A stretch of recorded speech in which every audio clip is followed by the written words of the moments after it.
President of the London College of Energy Economics, who joins me live from London. Pleasure to have you on, Yousef.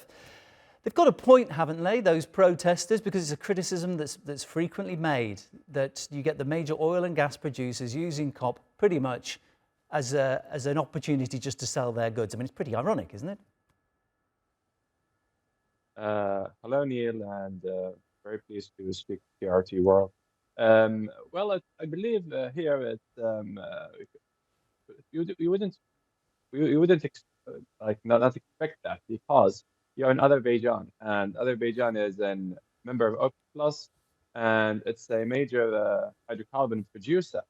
Last year also, COP was in UAE, which is another major hydrocarbon producer. So, and also you see the president, like last year, the president of COP was also the CEO of ADNOC. I believe there's not going to be some sort of an influence of the oil and gas community on the conference. First, here I'm not here to criticize that or not, but I believe the role of here what they are trying to do, because over the past more than 29 years, there's been kind of exclusion of the hydrocarbon community at COP conference, and I believe they were only invited in Dubai, and perhaps that explains why we're seeing more influence even this year, because the oil and gas companies were not invited to Sharm el-Sheikh, to Glasgow, Paris, and all the previous COP. So that's just how I see it playing out. I think it's a fair comment. If you held a meeting in a bar, would you be surprised if somebody tried to buy alcohol? That's the way I would compare it. It sounds like most of the countries who go to COP agree that there is a problem, but it also seems not everybody wants to pay the price that comes with fixing that problem. I mean, this is an age-old situation, isn't it? How do you convince the most powerful and therefore the richest nations in the world to pay the most? Because it's not like you can force them to do that.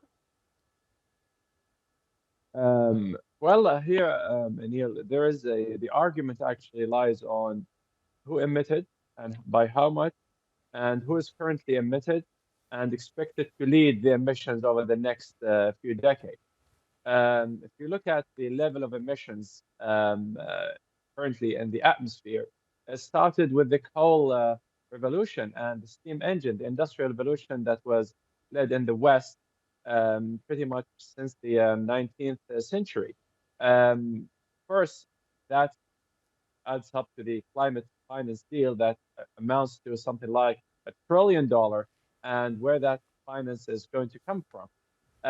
Of course, I believe here everyone has to commit, but I don't think, well, what I see actually is that the currently developing countries would want to achieve their climate or development targets while still giving or taking their fair share of the climate finance, but also you would need to take into account that into that particular negotiations, and these arguments will amount or will take the negotiations into, for example, colonialism, as what we heard that the president of Azerbaijan accusing France of colonialism in Africa, and every country will throw accusation on the other. I believe definitely that will take the negotiations nowhere that is sustainable.